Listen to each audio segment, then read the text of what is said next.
अस्सलाम वालेकुम प्यारे दोस्तों, आज की इस वीडियो में हम आपको एक हिंदू औरत का ऐसा वाक़या बताने वाले हैं जिसे सूरतुल फातिहा से बहुत मोहब्बत थी। उसका ईमान और अकीदा सूरतुल फातिहा पर बहुत मजबूत था, मगर उसका शौहर बहुत जालिम था। वो अपनी बीवी पर इस कदर जुल्म किया करता था कि उसके जुल्म की दास्तान जान करके आपके रोंगटे खड़े हो जाएंगे। वो इस कदर जुल्म करता था। उसके बाद देखें कि अल्लाह की कुदरत से उस जालिम शौहर को क्या सज़ा मिली और इस औरत को सूरे फातिहा पढ़ने का क्या इनाम मिला। जानकर आप भी हैरान हो जाएंगे। इसलिए आज की इस वीडियो को आप पूरा आखिरी तक ज़रूर से देखते रहिए। अगर आपका ईमान भी मजबूत है, आप एक सच्चे मुसलमान हैं, तो आप इस वीडियो को एक लाइक ज़रूर करें और चैनल को भी सब्सक्राइब कर लें, क्योंकि हम आपके लिए बहुत ही प्यारी प्यारी वीडियो लाते रहते हैं। प्यारे दोस्तों, अरब के किसी कबीले में एक हिंदू औरत अपने शौहर के साथ रहती थी। उसका पूरा खानदान शाम शहर में रहता था।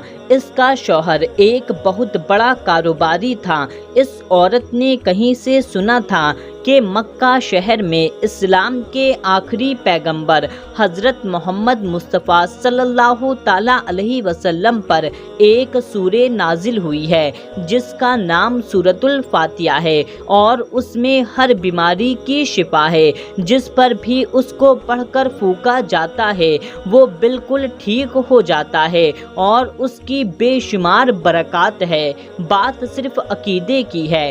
अल्लाह ताला जिसके दिल में ईमान की रोशनी डालना चाहता है डाल देता है। अल्लाह पाक की कुदरत का अंदाज़ा तो आप सभी को है। अब उस औरत ने किसी से सूरतुल फातिहा सीख ली और जब उसने उसका तर्जुमा पढ़ना शुरू किया तो उसकी आंखों में आंसू आ गए। जब वो इस सूरे को पढ़ती तो अल्लाह ताला उसके बिगड़े कामों को संवार देता था।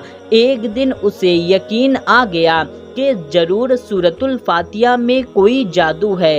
एक बार उसका लड़का बाहर खेल रहा था। उसके बच्चे को एक जहरीले बिच्छू ने काट लिया था।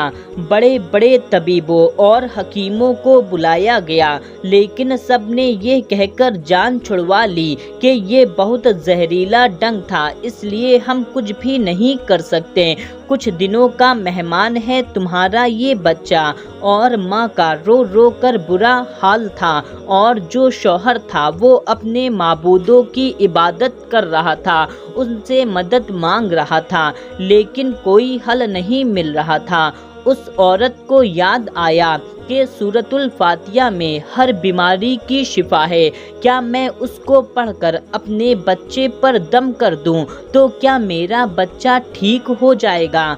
चूँकि अल्लाह ताला को इस औरत को इस्लाम के तरफ लाना था, उसके दिल में ईमान और मजबूत करना था, तो उसकी ज़ुबान में तासीर दे दी। जब उसने सूरतुल फातिहा पढ़कर अपने बच्चे पर दम किया, उस बिच्छू की काटी हुई जगह पर दम किया, वो बच्चा एकदम उठकर बैठ गया। अब उसने पानी पर दम करके उसे पिलाया तो वो उठकर ऐसे खड़ा हुआ जैसे उसे बिच्छू ने कभी काटा ही नहीं था और उठकर खेलने लगा। उसका शौहर भागता हुआ उसके पास आया और कहने लगा, जब किसी तबीब हकीमों ने इसे ठीक नहीं किया तो तुमने इसे कैसे ठीक कर लिया? तुमने कौन सा मंत्र पढ़कर फूका है? तुमने इस पर क्या किया है जो ये ठीक हो गया? उसने कहा, मंत्र तो कोई नहीं पढ़ा, अलबत्ता एक सूरे है जो पढ़कर किसी भी बीमार पर फूकी जाए वो ठीक हो जाती है। यहाँ उसका शौहर खुश होने के बजाय उस पर गुस्सा हो गया। वो कहने लगा, ये तुम क्या पढ़ पढ़ कर जादू कर रही हो? औरत ने कहा, जिंदा सलामत हो गया हमारा बच्चा।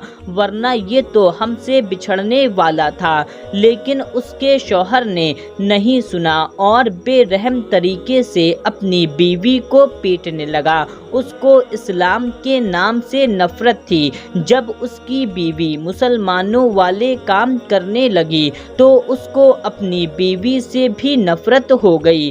اب وہ ہر روز صبح اور شام اپنی بیوی کو مارنے پیٹنے لگا اور کہتا، اب میں نے تمہاری زبان سے یہ سوریں سنی تو دیکھنا، میں تمہاری کھال اتار دوں گا اور میں تمہیں قتل کر دوں گا۔ اب جب وہ کام سے باہر نکلا جہاں مرچ کے بہت بڑے تھال تھیلے پڑے ہوئے تھے، ان میں لال مرچ بھری ہوئی تھی، وہ سب مرچوں کو چیک کر رہا تھا کیونکہ دوسرے ملک ان مرچوں کو جانا تھا۔ وہاں پر وہی بچھو آ گیا جس نے اس کے بچے کو ڈنک مارا تھا۔ اللہ تعالیٰ نے اس بچھو کو حکم دیا۔ بچھو نے اس آدمی کو جب کاٹا تو اس کا زہر اس آدمی کے پورے جسم میں پھیل گیا۔ اب وہ پانی کیا مانگتا، وہ چلا بھی نہیں پا رہا تھا، اس کے زبان سے آواز ہی نہیں نکل رہی تھی۔ وہ اتنا تڑپا کہ تڑپ تڑپ کر مرچوں کے تھال پر جا گرا۔ ساری مرچیں اس کے ناک، کان اور منہ میں چلی گئیں۔ وہ تڑپ تڑپ کر دم توڑ گیا۔ اس کی خبر جب خاندان میں پہنچی تو ایک کوہرام سا مچ گیا۔ اب وہ عورت اکیلی رہ گئی، اس کا شوہر مر گیا۔ اب تو فاقوں کی زندگی گزارنے لگی۔ جب وہ عورت قرض دار ہو گئی تو پریشان ہو گئی۔ پھر اس کو خیال آیا سورۃ الفاتحہ کا کہ یہ بیماری کے ساتھ ساتھ پریشانی بھی دور کرتی ہے۔ جب اس نے سورۃ الفاتحہ پڑھنا شروع کیا تو وہ اسے روز پڑھتی۔ چلتے پھرتے ہر کام کرتے ہوئے وہ سورۃ الفاتحہ کو پڑھتی رہتی۔ 7 دن کے بعد اس کو خوشخبری ملی۔ اس کا کاروبار سنبھالنے کے لیے اس کے شوہر کا دوست آ گیا۔ یہ وہی دوست تھا جس نے مسالے منگوائے تھے۔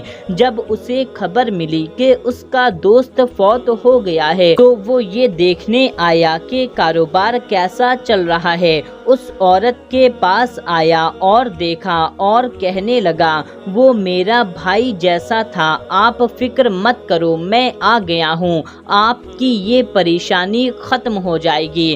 اب اس کے دوست نے اس کا کاروبار چلانا شروع کر دیا۔ اس کی زندگی پھر سے پہلے کی طرح ہو گئی کیونکہ اس کا دوست جو تھا وہ بہت ایماندار تھا، آدھا پیسہ خود رکھتا اور آدھا پیسہ اس کو دیتا۔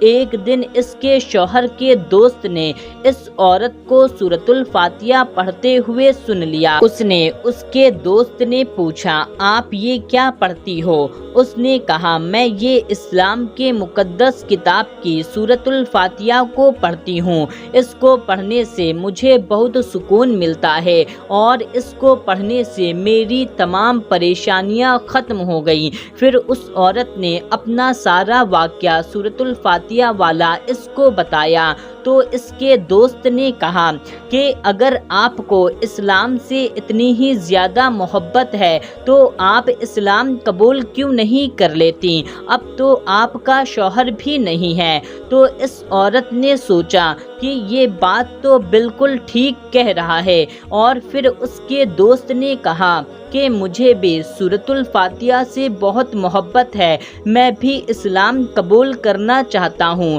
لیکن سمجھ میں نہیں آ رہا کہ کس طرح سے قبول کروں۔ پھر اس کے بعد میں ان دونوں نے اسلام قبول کر لیا۔ پھر اس کے شوہر کے دوست نے اس عورت سے نکاح کر لیا اور پھر یہ دونوں مل کر پوری قرآن پاک کو پڑھنے لگے۔ سبحان اللہ۔ تو دوستو، دیکھا آپ نے سورۃ الفاتحہ کا کتنا بڑا کرشمہ ہوا۔ اللہ تعالیٰ نے ان دونوں کو کس طرح سے مسلمان بنا دیا۔ پیارے دوستو، آپ کو یہ واقعہ کیسا لگا کمنٹ کر کے ہمیں ضرور بتائیں، اور اس ویڈیو کو زیادہ سے زیادہ لوگوں تک شیئر کر دیجیے۔ ملتے ہیں تب تک کے لیے، اللہ حافظ۔